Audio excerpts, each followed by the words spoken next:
ҳамасола 18 май дар саросари олам ҳамчун рӯзи байналмилалии осорхонаҳо таҷлил карда мешавад.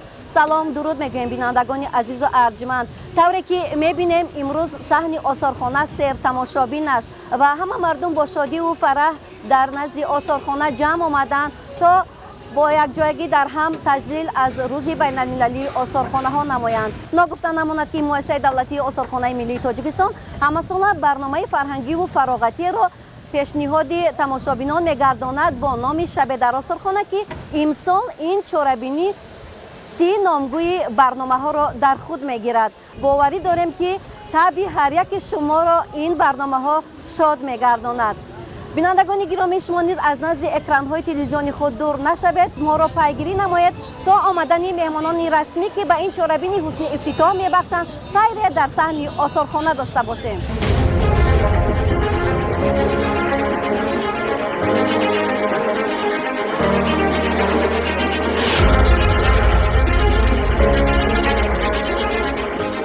дар ин рӯз саҳни муассисаи давлатии осорхонаи миллии тоҷикистон бо рӯҳияи баланди тамошобинон, навозиши доира ва садои карнаю сурнай фазои идонаро дошт. мардум ҳама бо рӯҳияи болида аз ҳунарнамоии ҳунармандони сирки давлатӣ ва театри давлатии лухта ки бо маҳорати волои хеш ин чорабиниро шукӯҳи дигар бахшидаю саҳнаро тамошобоб намуда буданд, дидан мекарданд. бахусус барои кӯдакон ҳаракатҳои ҳунармандони театри давлатии лухтак ва сирки давлатӣ хеле ҷолиб буд.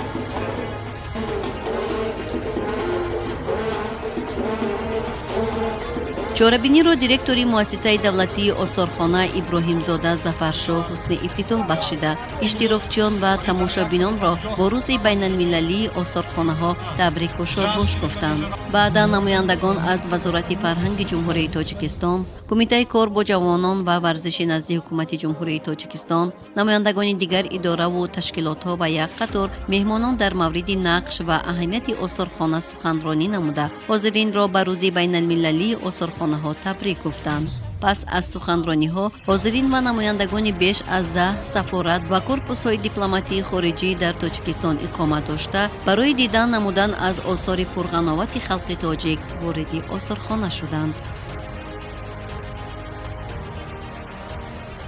инак ҳайати расмӣ меҳмонон ва тамошобинон як-як ба толорҳои осорхона ворид шуда истоданд ва аз барномаҳое ки дар ин чорабини пешниҳод гардидааст дидан менамоянд. ҳамчунин аз осори таърихии халқи тоҷик ва фарҳанги пурғановати мардуми мо ошноӣ пайдо менамоянд.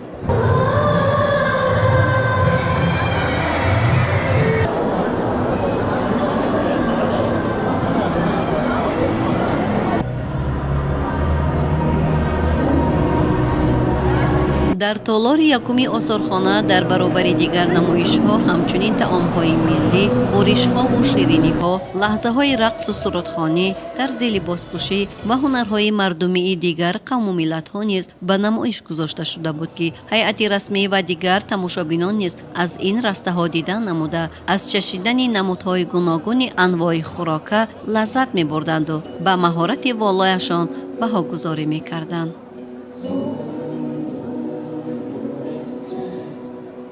маврид ба ёдоварист ки чорабинии мазкур дар муассисаи давлатии осорхонаи миллии тоҷикистон шурӯъ аз соли 2013 бо иқдомоти соҳаи осорхонавӣ дар сатҳи байналмилалӣ ва бо шукӯҳу шаҳомати хос таҷлил карда мешавад ки ба ин васила шумораи тамошобинон ба ин махзани илм ва таърих ба маротиб меафзояд. ҳадаф аз баргузории чорабинӣ низ воқиф будан аз таъриху тамаддун ва ҷалби наврасону ҷавонон ба осори пурғановати миллати хеш мебошад.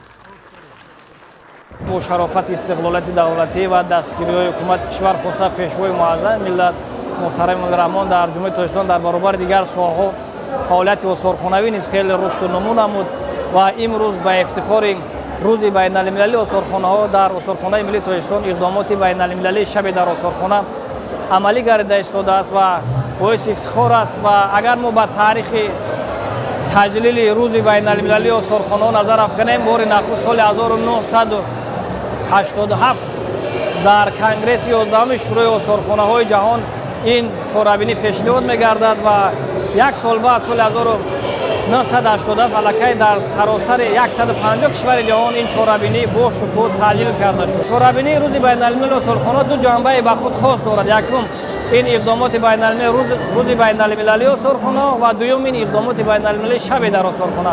Иқдомоти байналмилалии шаби дар осорхона ин чорабинии хос ва касбии осорхонавӣ мебошад ва танҳо тамошои муқаррарии толорҳои намоишии осорхона набуда, балки дар доираи ин иқдомот аз ҷониби кормандони осорхонаҳо чорабиниҳои гуногун ташкил ва баргузор карда мешавад. Имсол ба ифтихори ин санаи муборак мо беш аз 30 чорабиниҳоро омода намудем, ки ҳамагӣ ба тамошобинони имсолаи осорхонаи миллӣ пешниҳод мешавад. Яъне имрӯз дар доираи иқдомоти байналмилалии шаби дар осорхона тамошобинони осорхона аз насли хурд то насли калон метавонанд барои худ дар толорҳои намоишии осорхона барнома пайдо намоянд, дастрас намоянд ва лаззати маънавӣ бардошт намоянд. Албатта ташкили чунин чорабиниҳои бошукӯҳ дар осорхонаҳо ба хотири он аст, ки бояд осорхонаҳо барои оммаи аҳолӣ дастрас бошад ва ҳамчун маконҳои маърифатӣ муаррифӣ карда шавад ва ҳамзамон дар татбиқи сиёсати фарҳангии ҳукумати ҷумҳурии Тоҷикистон мо кӯшиш мекунем, ки нақши арзандаи худро дошта бошем.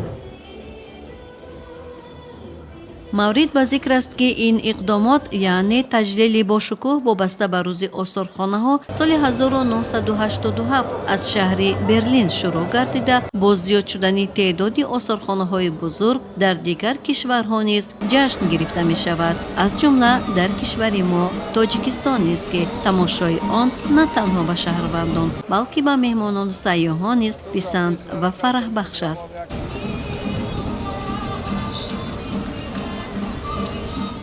Hello, my name is Wajiha and I am representing Салом, номи ман Соҷиҳа. Ман хело шод ҳастам, ки имрӯз дар Тоҷикистон ҳастам ва барои муаррифии миллат ва мардуми худ дар ин чорабинӣ иштирок мекунам. Ман аз Фаластин мебошам. Ин либосе, ки имрӯз дар бар дорам, либоси миллии фаластинягӣ мебошад.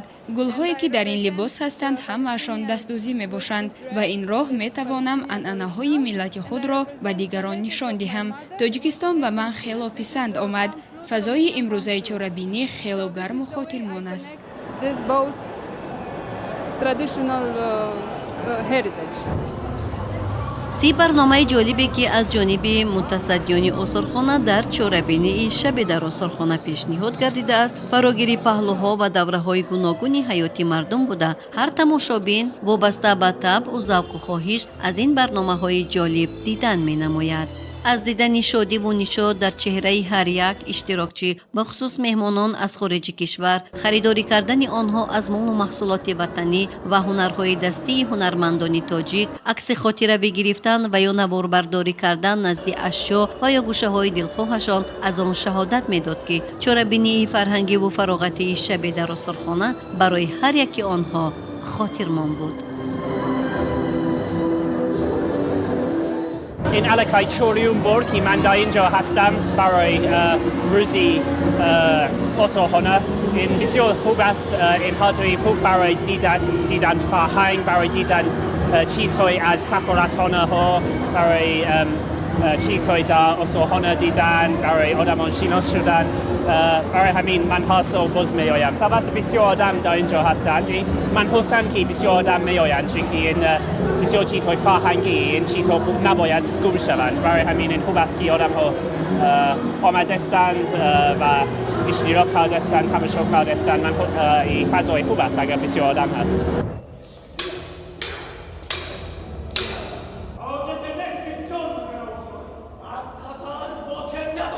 واقعا هم امروز آثارخانه‌ها در سمت معرفی تاریخ و تمدن ملت بیشتر نقش گذار بوده. دیدن کردن از هر یک گوشه آن تماشابین را به اندیشه کردن و بار دیگر ورق گردان نمودن صحیفه‌های کتاب تاریخ وادار می‌نماید. یکی از صحنه‌های جالب دقت برای مهمانان اجرای صحنه تئاتری کوروش کبیر، مؤلف اولین اعلامیه حقوق بشر در تالار هخامنشیان بود. چهار گوشه جهان کوروش.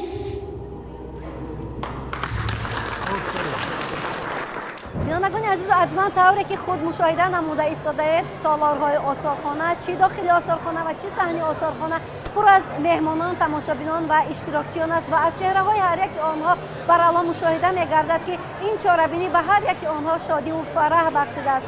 به خصوص دقت هر یک تماشابین و مهمانان سیاحان را محض این رسته‌های هنرمندی جلب می‌نماید و طور می‌بینیم مشاهده می‌نماییم از همه این هنرهای دستی مردم تاجیک خریداری می‌کنند، بهاگذاری می‌کنند و این هنرها در این چهاره‌بینی بر اعلی مشاهده می‌شود که این البته برای هر یک ما باعث افتخار است.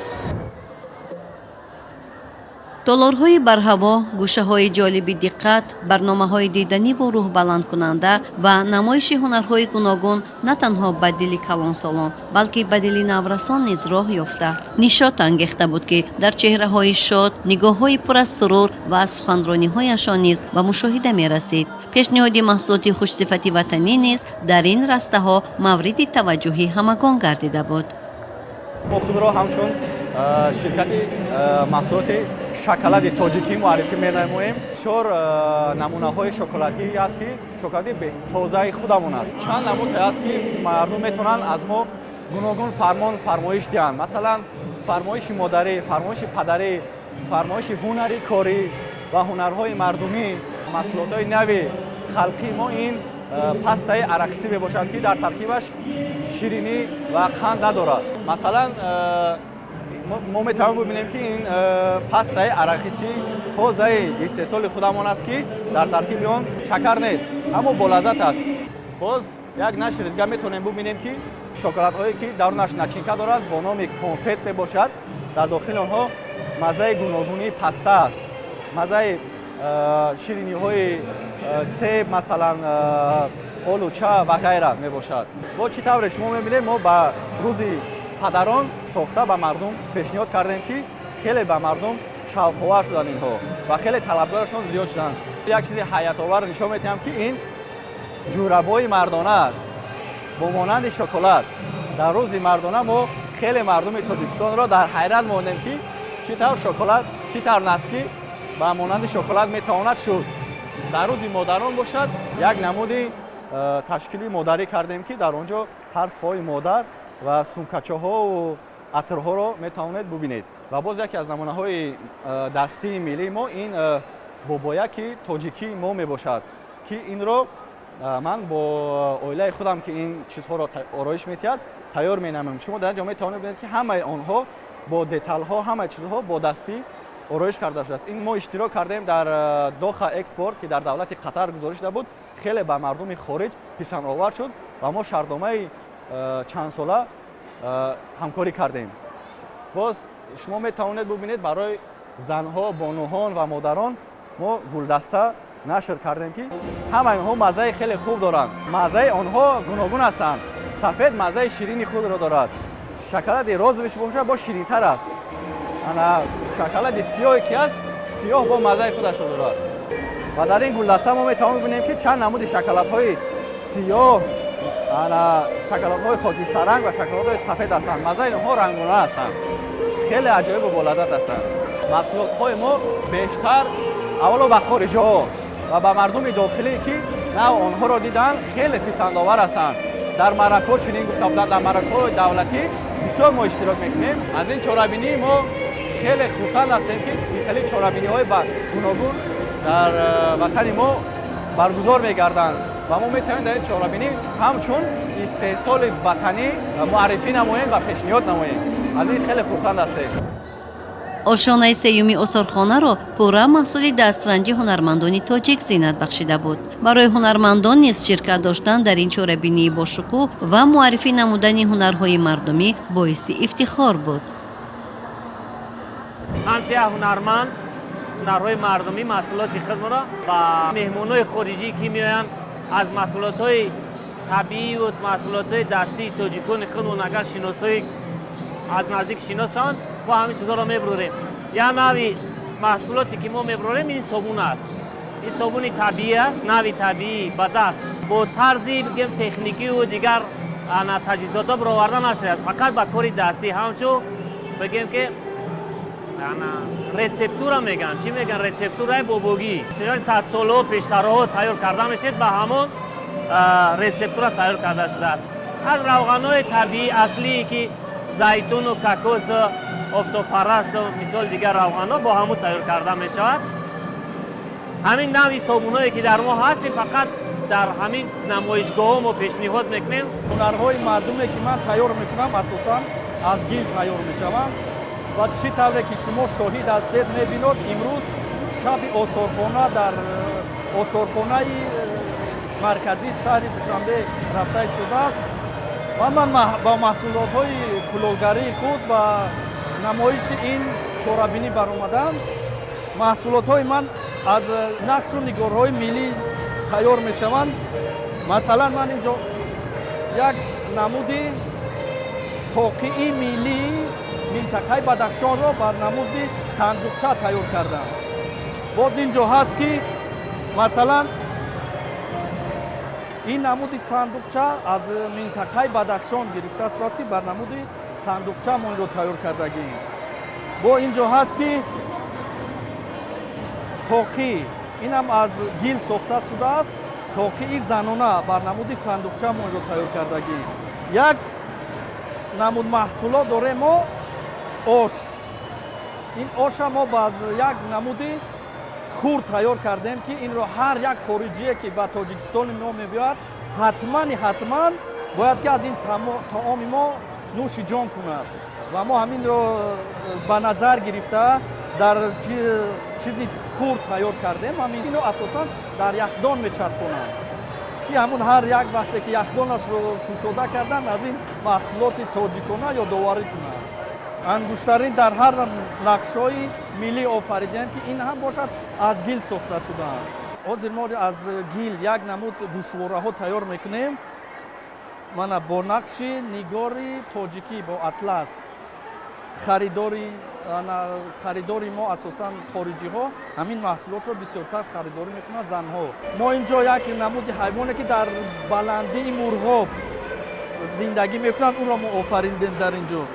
است با من میوه تاجیکستان انجیر همین گونه چیزها را میآفریم که مثال خارجی ها خریداری بسیار میکنند. نقش انار که انار این خود یک رمزی بایگری است در تمام دنیا و جاها. ما انار را ساختیم در نمودی برای جواهرات گرفتن که اینا خریدارش هم خیلی بسیار است. این نمود چهاربین های فرهنگی برای ما هنرمندان ما میتوانیم که محصول خود ما را به تمام دنیا معرفی کنیم که ما چنین هنرهای تاجیکانه زیبا داریم.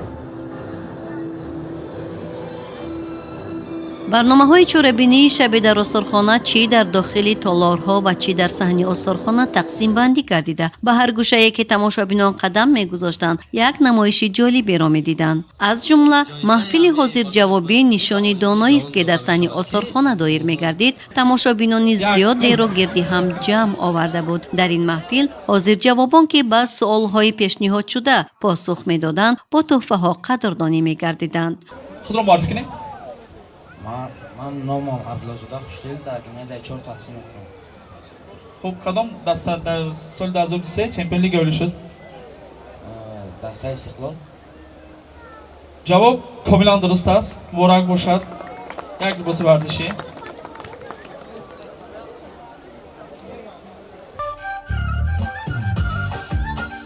هنری والای سرایندگان و نوازندگان نیز این محفل را گرم و تماشاباب نموده بود.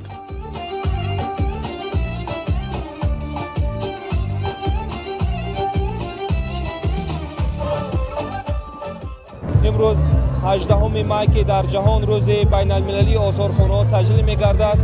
کمیته کار با جوانان ورزش در همکاری با آثارخانه ملی تاجیکستان و وزارت اداره دفتر چوره‌بینی فرهنگی فراغتی را تحت عنوان شب در آثارخانه راه اندازی نمود و هدف اساسی این چوره‌بینی پیش از همه بار دیگر معرفی یعنی تاریخ پرغناوت ملی و واقعا آن دستاوردهای نادر تاریخی که در این آثارخانه ملی تاجیکستان یعنی محفوظ نگاه داشته شده است و ساکنان تاجیکستان معرفی نمودن آن است و در دایره شب در آثارخانه سلسله چوره‌بینی‌های فرهنگی و فراغتی برای هم کودکان، برای جوانان و برای کل ساکنان شهر دوشنبه راه اندازی شده است و در برابر این дар доираи ин иқдом имрӯз аз ҷониби тамоми сафоратхонаҳои ҷумҳурии тоҷикистон намоиши дастовардҳо ва муаррифии фарҳангҳои мардуми сокинони ҷаҳон намоиш гузошта шуд ва ман фикр мекунам ки ин иқдом барои рушди сайёҳии дохилӣ, барои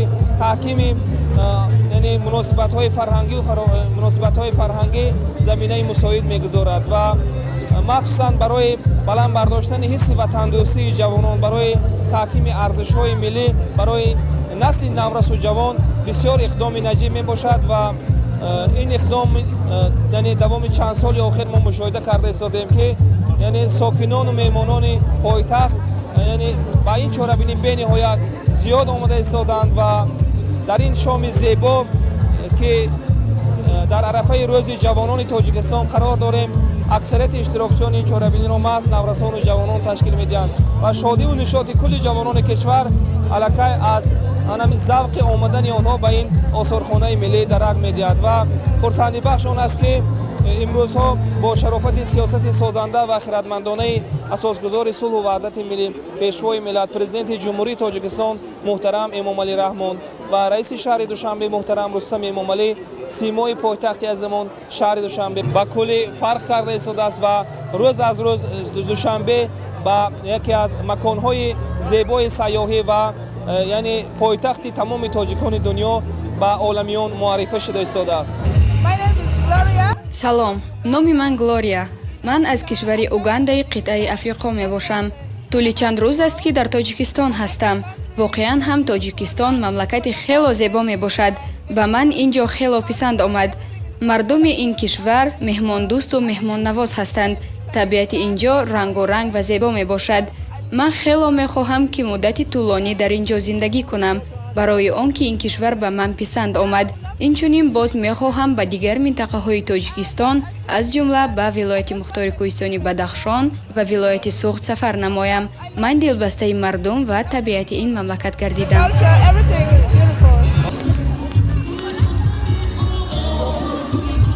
воқеан ҳам чорабинӣ бахшида ба рӯзи умумиҷаҳонии осорхонаҳо бо номи шабе дар осорхона дар муассисаи давлатии осорхонаи миллии тоҷикистон хеле ҳам дар сатҳи баланд доир гардид. дар ин чорабинӣ бахусус хушҳолии кӯдакон ҳадду канор надошт. албатта ки баргузории чунин чорабиниҳо ва ҷалби васеи қишри гуногуни ҷомеа ба ин гуна муассисаҳои фарҳангӣ бахусус осорхонаҳо барои ба таври васеъ муаррифӣ намудани паҳлӯҳои гуногуни фаъолияти осорхонаҳо ва арзишҳои миллӣ бо таърихӣ назаррас мебошад. дар баробари ин робитаҳо миёни сафоратхонаҳо ва осорхонаҳои дигар давлатҳо беҳтар ба роҳ монда шуда ба ин восита таъриху тамаддуни кишварамон ба таври васеъ ба тамошобин муаррифӣ мегардад. баргузории чунин чорабиниҳо дар осорхона на танҳо барои шинохти осорхонаҳо, балки барои ба ҳамоҳии мардумони гуногуни сайёра метавонад ки мусоидат намояд. одамон дар ин гуна фазо ва дар ин гуна чорабинӣ ҳамдилӣ, якдигарфаҳмӣ ва дӯстиву рафоқатро миёни ҳам эҳсос наменамоянд ва албатта ки нақши дӯстӣ дар ҳама гуна давру замон, бахусус дар замони муосир басо муҳим арзёбӣ мегардад. тамошобинони азизу арҷманд, инҷо лаҳзаҳои ба анҷомрасии чорабинии фарҳангиву фароғатии шабе дар осорхона дар муассисаи давлатии осорхонаи миллӣ оҳиста оҳиста наздик меояд ва мо инҷо бо шумо хайру хуш менамоем. хайр бинандагони азизу гиромӣ, то боздид дар барномаҳои баъдӣ аз телевизиони сайёҳӣ ва ҳунарҳои мардумӣ.